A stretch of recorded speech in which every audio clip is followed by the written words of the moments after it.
really easily because they seem very logical and obvious and attractive. They seem like something that should make your project excellent, but actually for your kids' audience, they are really disgusting. So I'm going to go through the death kisses, the 7 of them, and then I've got 10 anti-death kiss strategies. So I will wrap up with the strategies to make the death kisses go away, sort of like garlic with vampires. So these death kisses are everywhere, and as I said, many kids' projects are infested with them and really make them very unattractive. I learned about the death kisses firsthand. I don't have a formal education in children's media. I learned everything by working in the field, first in live TV and then in interactive media.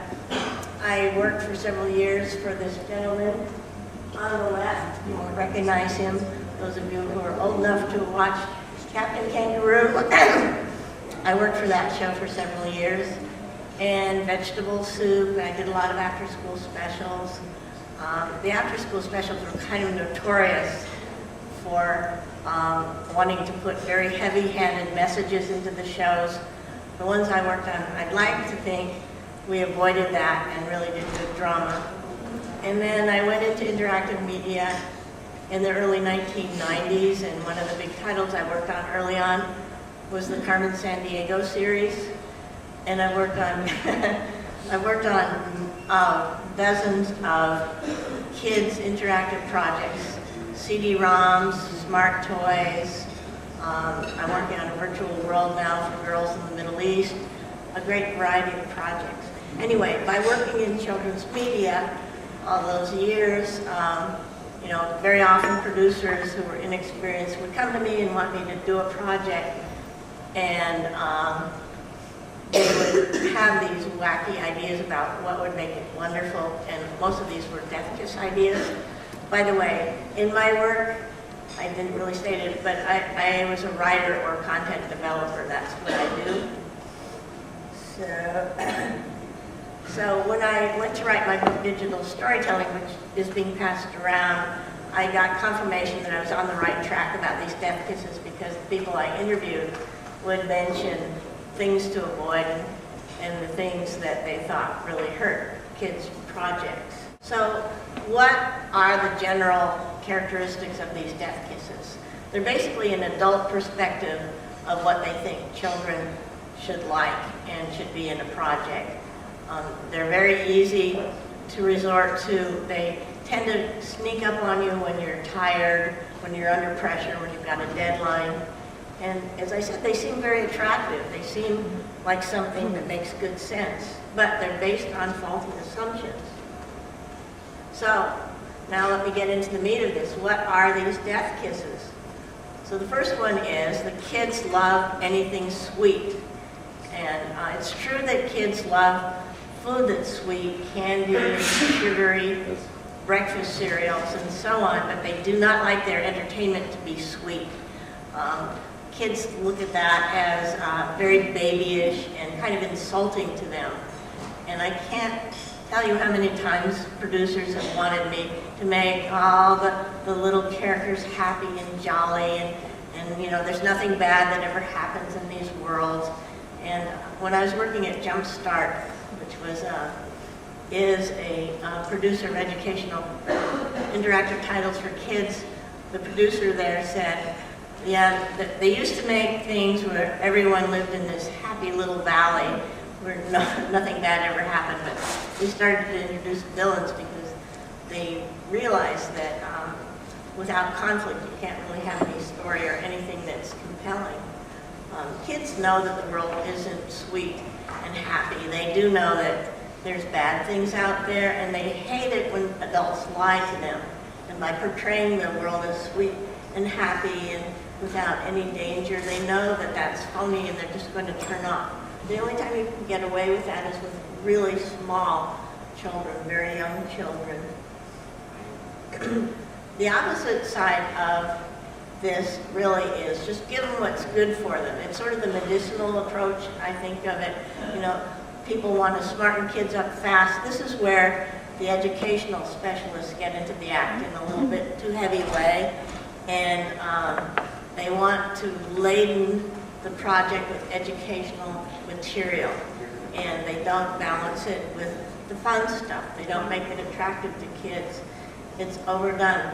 Sort of the philosophy, they're going to smarten up the kids fast. You know, it's sort of speed education.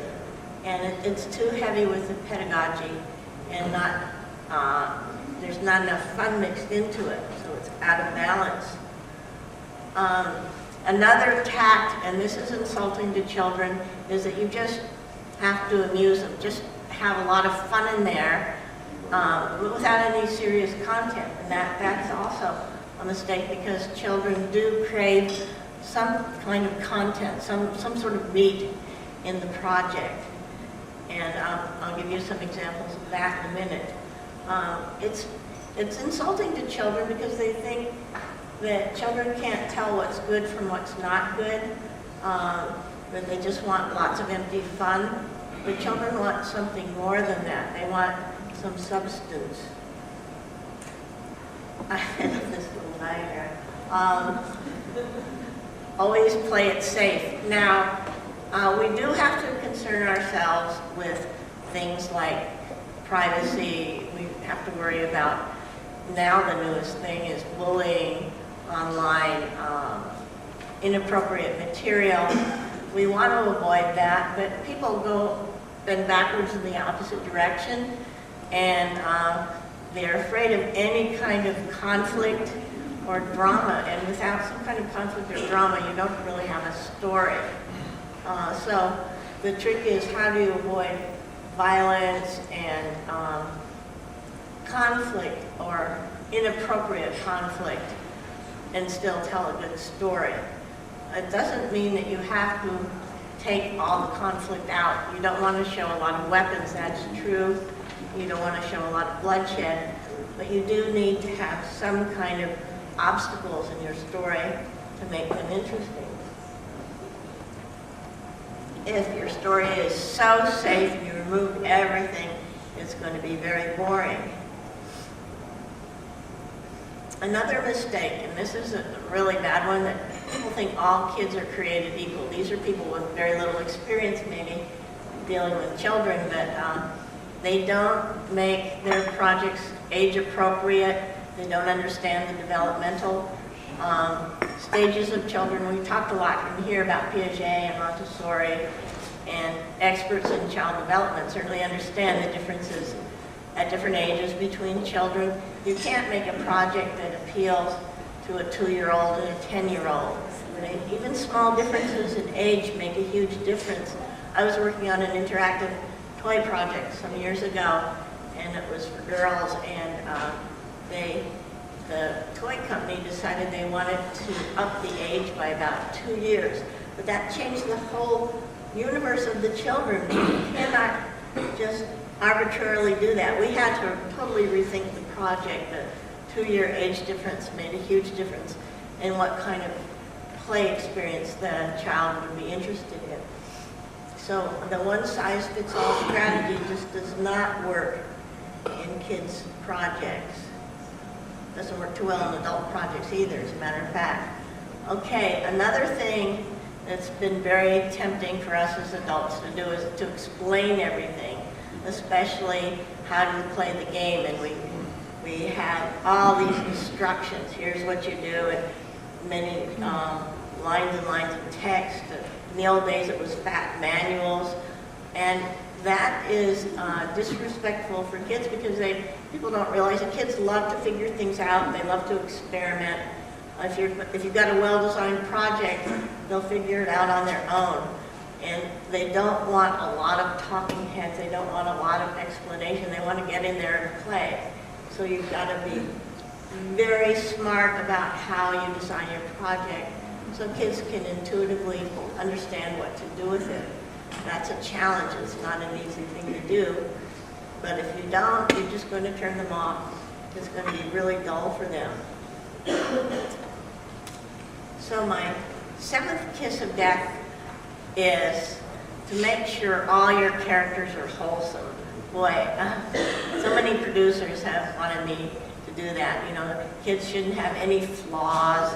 They should all be good. They should all be nice to each other. They should all say please and thank you, and be totally unalive. You know, they're just like little stick figures, really boring, very white bread. And sometimes, and this is not very pretty, sometimes when I was working in network television, they also wanted all the characters to be ethnically the same, all white. Actually, I was once adapting a book for an after-school special, and the character in the book, the heroine, was African American, and the network insisted that we change her to a white kid, and we said we didn't want to do that. And they said, either do it or you don't get the project. I'm not very proud of the fact that we finally agreed, but unhappily. But you have to distinguish your characters from each other. They have to have some kind of personality. A lot of times you'll have characters in a children's game like a bunch of little bears, and they're all the same, you know, maybe all a bunch of little blue bears or little puppies or something. And you want each one to have some kind of characteristics so they stand out from each other. Walt Disney really understood that, and when he designed Snow White and the Seven Dwarfs, he made the dwarfs, each dwarf had a personality. If you remember, there was like Sneezy and Dopey, and anyone can remember the name of the Seven Dwarfs. They all had a little bit of personality. Just through their names, we knew something about them, and they weren't just anonymous little Seven Dwarfs. They were dwarfs with personality, and that made it all come alive.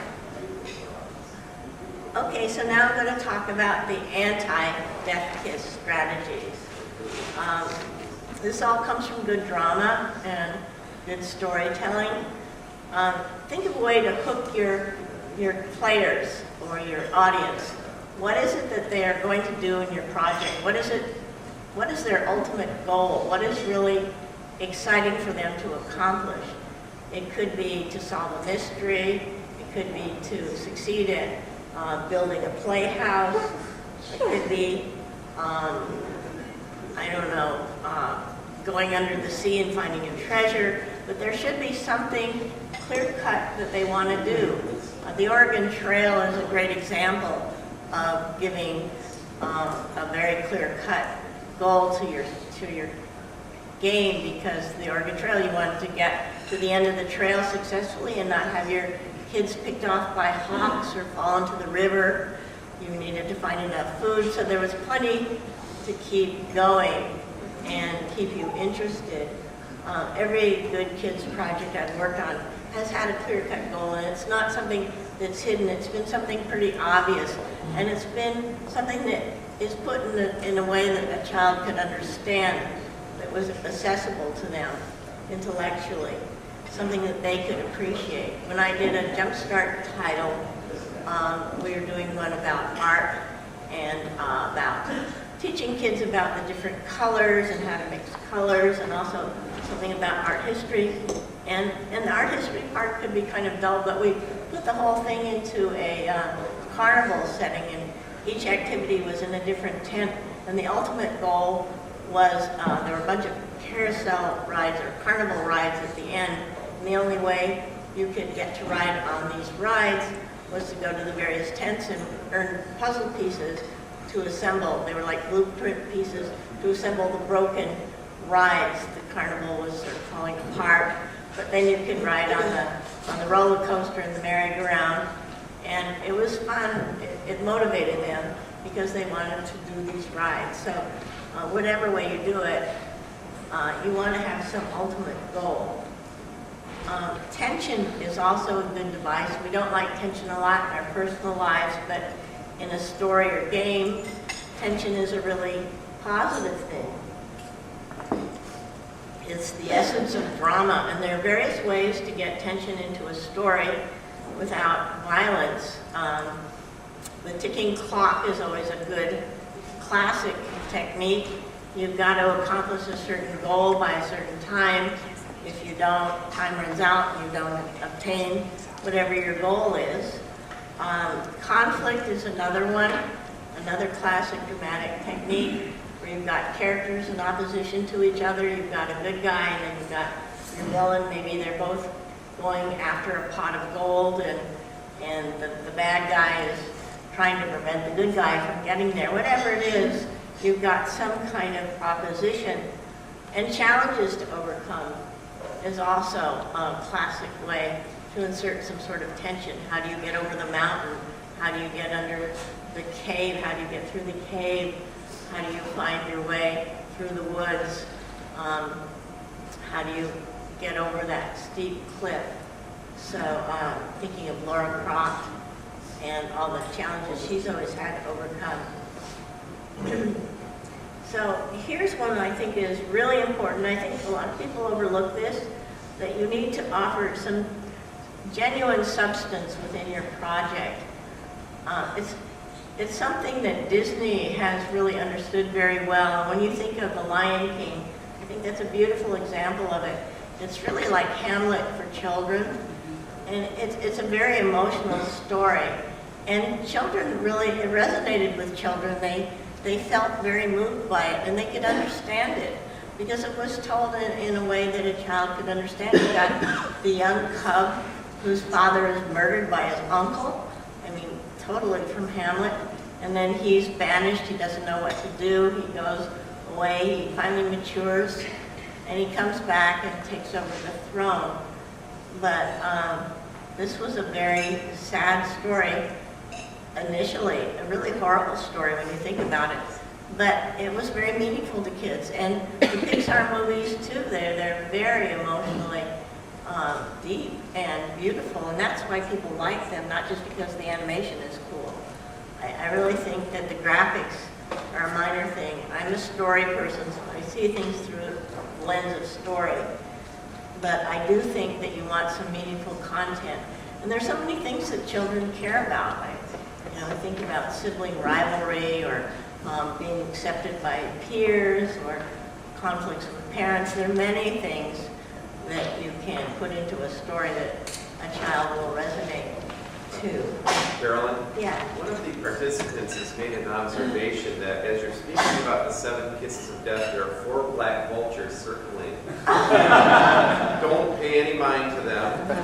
They have no symbolic significance whatsoever. It's a mere coincidence unless you have some sort of Are you kidding deeper me? meaning. Setting up the drama. Oh, that's good. I like that. Community of those vultures that live right along the river here. A whole what? There's a whole community of them there, close to 400 of them there living there. So there's about 2 of them for each of us. Another anti-kiss death kiss strategy is to develop really multi-dimensional characters, rich characters. And this cute little mouse was developed by someone who came to one of the early Duster Magics. What is his name? Vincent? Richard Vincent. Yeah, he's Canadian, and he did this whole group of titles based on this mouse. Mia, who's a plucky little mouse, and he's won many international awards for this. And I interviewed him for the book, and he was telling me about the process he went through to develop Mia and how they had to think about her personality and her appearance, and they did like 17 different versions of her and tested a lot of testing. Barbara Chamberlain, you can relate to this, what kids would like, what they wouldn't like. At first she had a totally different personality, but then they shaped her to be a small but very plucky mouse. And they had to give her a little flaw because the best characters have flaws, from Shakespeare. The tragic flaw. It doesn't have to be tragic in a children's project, but there should be some type of flaw. So Mia was a little impetuous. She was very curious, so she got into to scrapes that she should not probably have gotten into, but that led her into adventures. So it's interesting when you look at good kids' projects. The characters do tend to be well developed, and they do have some type of flaws, and often there will be antagonists and protagonists both. So your antagonist is the person who is getting in the way of your protagonist, and it's a very Greek concept if you study Greek drama. You know, this is like a classic element of drama. So you want your main character to be someone that your audience can identify with, and generally, typically, the character is a little bit older than your audience. It's aspirational. Kids generally don't like characters who are younger than them. It seems babyish, but there have been some exceptions. So some rules can be broken, but you want your characters to be engaging. That's important. This real quick brainstorm. Just everyone shout out one of your favorite characters that you kind of like. And I'm going to start. Orly's Draw Story, the character, the Jamaican girl, which just, I'd love to see her brought back. Anyone else? Favorite character? Wimpy Kid. What's that? The Wimpy Kid. The Wimpy Pippi Kid. Longstocking. Oh, Pippi Longstocking, Anna B. Gables. I want to see Artemis Fowl. Oh, yeah. What is it? Artemis Fowl. Okay. Yeah, Artemis. Optimus Prime. Sam.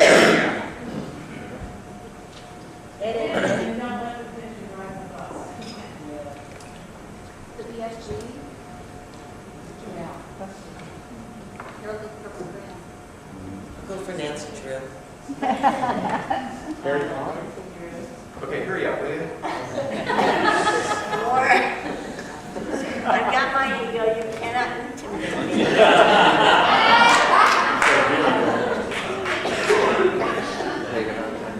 Okay, and another really good anti-death kiss strategy. This is something that keeps kids really motivated and feeling good about working through your game or your title, is to develop a system of rewards. This is pretty obvious, but when you think of rewards, they can come in so many different forms. Sometimes they're very literal in the form of coins or something valuable. Very often they're little audio saying good job, or a little bit of music, upbeat music that means you've done something right.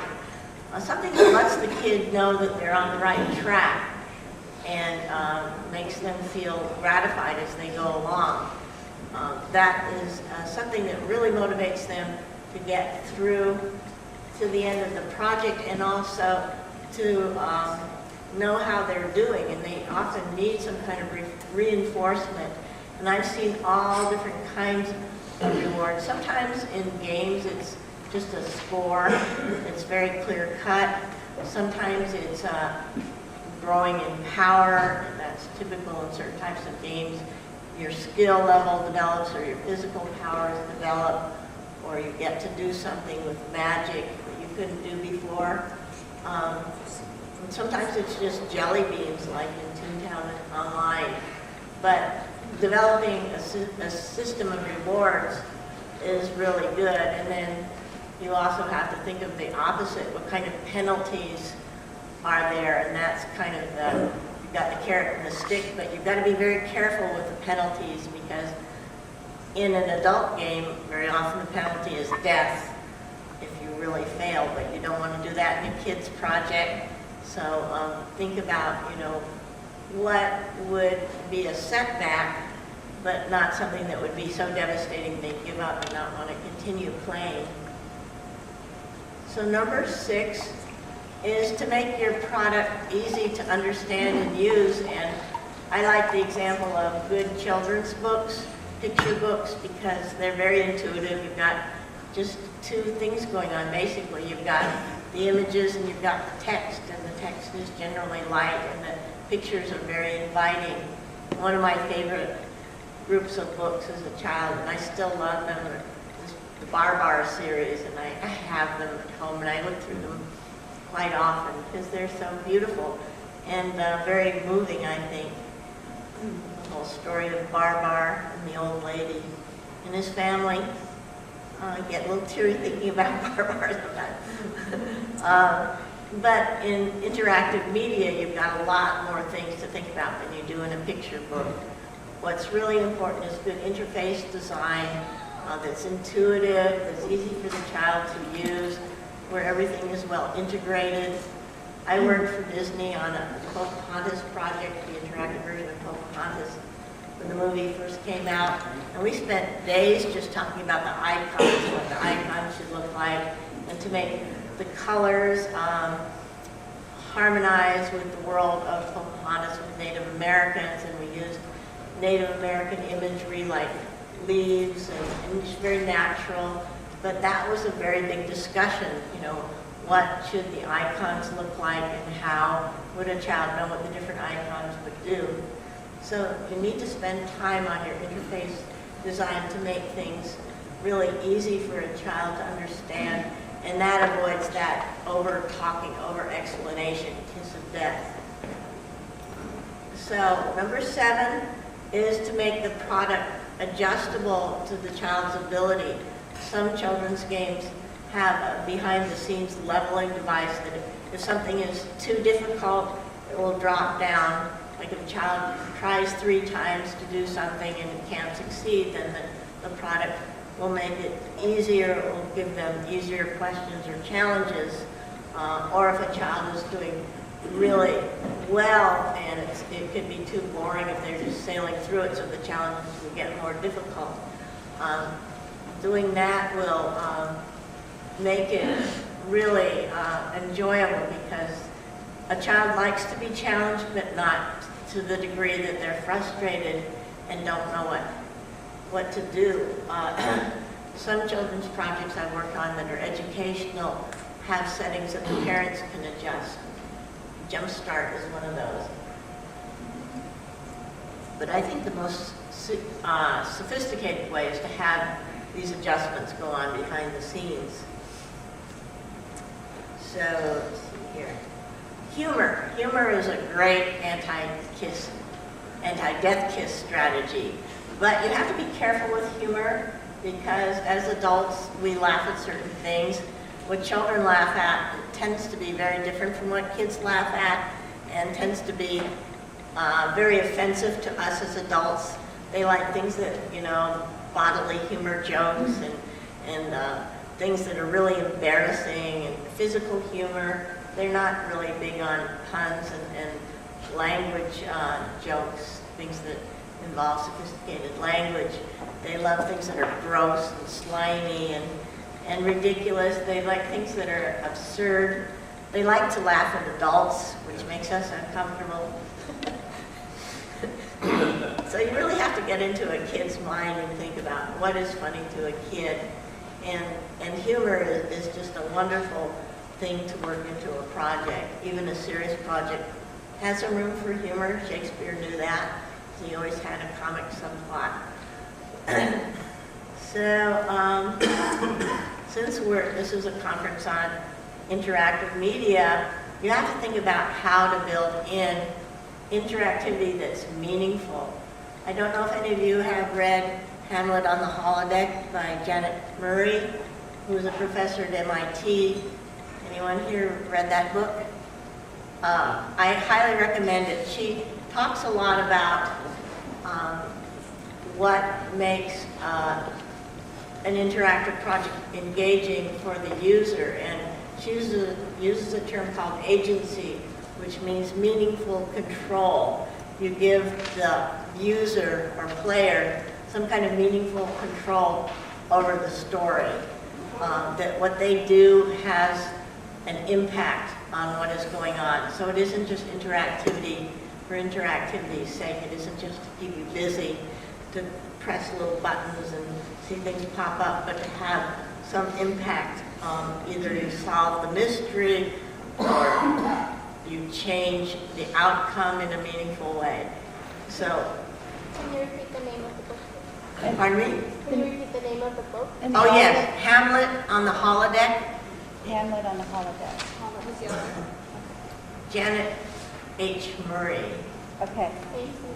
Yeah, and it's an excellent book. It's a little dense when you first read it, but it's kind of become my Bible.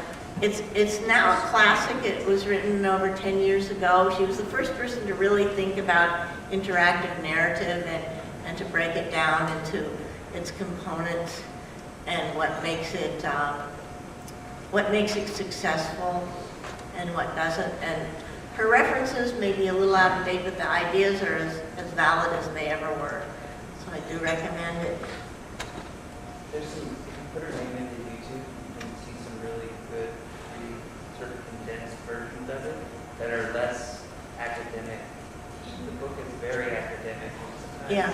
not as successful as it could be, but the YouTube stuff is. There's YouTube on Hamlin on the holodeck, you're saying? Yeah, it was just for like her condensing the book in like a 45-minute lecture. Oh, Yeah, it's good stuff. that's interesting. I did not have to see that. This is a very, very smart woman. So, okay, we talked about interactivity. So my final anti-death kiss strategy, and this works across the board, is to respect your audience. You really have to know who they are, not talk down to them. Kids hate that. You have to give them something worthwhile to enjoy and some meat. So that to me is the ultimate thing you have to always keep in mind, whatever else you do. So that's it. If you have any follow-up questions, and we don't have much time probably now for questions, you can email me. I'm really